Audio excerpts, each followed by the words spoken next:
Mostras de razas autóctonas dende vaca cachena a porco celta, pasando pola galiña de Mos. Maquinaria, demostracións de oficios tradicionais, entre eles un silleiro de Tordea e artesáns traballando cara ao público, xunto aos produtos locais, foron os atractivos principais da segunda feira do ano de Gomeán no Corgo. A cita conta co apoio da Deputación de Lugo.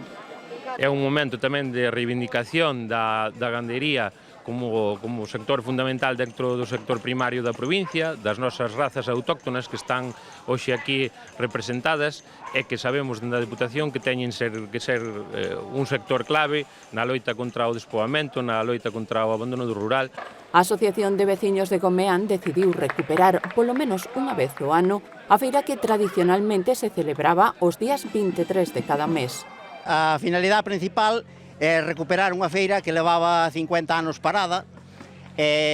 Penso que o que é para a parroquia de Gomeán, que é unha parroquia que antiguamente, hasta que veo a carretera e tal, era unha parroquia que tiña moito peso no entorno. Entonces o que intentamos é recuperar un pouquiño a feira, potenciar o que é as razas autóctonas. A intención é continuar facer aquí todos os 23 de cada mes hai feira, veñen pulpeiros e tal, pero queremos facer unha feira anual con un pouquiño máis de potencia, digamos, para darlle nombre ao pueblo, e facer unha feira que a xente recorde as feiras de antes.